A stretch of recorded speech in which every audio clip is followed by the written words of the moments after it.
So I'm finally getting around to my hot take on Shiloh Hendrix. And as I said, many people in the past couple of days, weeks as this thing has happened, have done this so much better than I have. So I was sort of hesitant. But because people have asked, so I'm going to give you the details and then my opinion on this so we have it in officially going forward.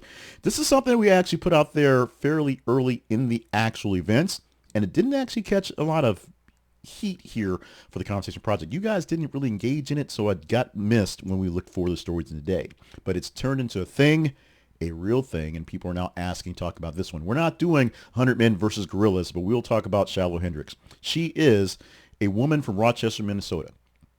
She became the center of national attention following a viral video, as many of us has happened, but this one not for a great thing, or at least not for what I see as a great thing. She allegedly, although the video has the evidence, directed a racial slur at a 5-year-old black child, the N-word, if you will, at a local playground. In the video that was recorded on April 28th, Hendrix is seen confronting a child who she accused of taking items from her 18-month-old's diaper bag. Her son's bag is on the playground. The child is digging through it. She is now yelling at the kid.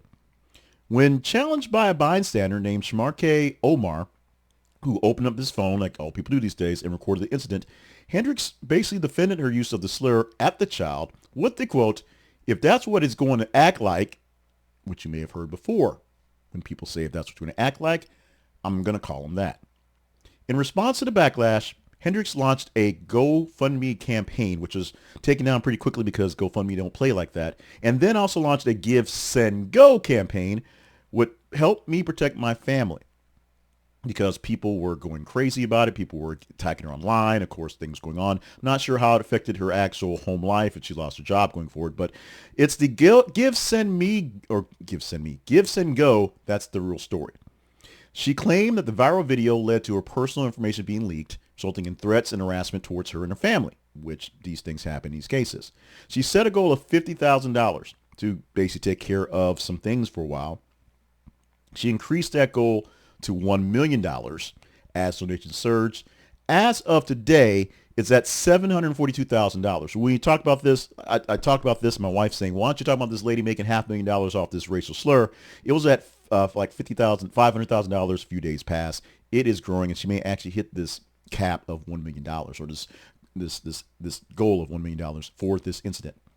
The fundraiser itself attracted significant controversy, the whole thought process, if you will, but many of the donors who are sort of showing their own lives are using this campaign as a way to express their own racist sentiments, joining in on the fun. This prompted Give, Send, Go, the platform, to disable the comment section. The platform's co-founder, Jacob Wells, who of course stated that while Give, Send, Go does not endorse the views of campaign organizers or their donors, the people can put up what they need to, and the donors can say what they want to say in their donations. That's pretty much your scoreboard there. It upholds the principle of allowing individuals to seek support even in contentious situations. Free speech is there, having a way to find support is there, and the words that are said in support of those supporters and what they're supporting is not about what Give, Send, Go is. They're just the middleman. They just collect the money and send it on. That is what they're going to go with. That's their story. They're sticking to it. Meanwhile, in actual news, Rochester Police Department concluded an investigation into the incident and forwarded its finding to the city attorney office for review and potential charges. The city emphasized commitment to maintaining inclusive and safe public spaces for all residents. Nothing's been said of yet, and I'm not sure what you get out of yelling racial slurs at someone else. It's really hard to kind of quantify that as some sort of crime. Maybe it's public service. Maybe it's some sort of nuisancey thing. But we will see coming forward whether it should be charged with anything other than just being a public nuisance and just being an a-hole and being a racist. Now, this incident has sparked broader discussions about the ethics of crowdfunding platforms hosting campaigns for individuals involved in controversial or offensive behavior and the societal implications of financially supporting such individuals. That line written by the robot editor, here comes my words right now. Shiloh Hendrix is a bad person. Now, I don't really know if Shiloh Hendrix is a terrible person deep inside, but the fact that she felt the audacity, the ability, the right, if you will, to say if this child is acting like a blank, I'm going to call him a blank. Didn't say acting like a thief. Didn't say acting like a child. Didn't say acting like a random criminal. Acting like, why would she go there? Why would she do that? If it was a white child, would she call the same name to the white child digging through the bag? And not to get the child off the hook because, maybe he shouldn't be digging through the bag, but it's a 5-year-old at a playground going through stuff. You can yell at him, you can fuss at him, you can look for his parents, you can try to teach a life lesson, or you can get yourself a viral video, which the outcome of that one did not work to the way that the videographer, you can call him that, Sharmake Omar thought it was going to be. Although it did initially. It got a lot of response from people saying, look at this racist a-hole. It did. It happened. And then she put up the go seek fund, whatever, the give, send, go, whatever, because you can do that.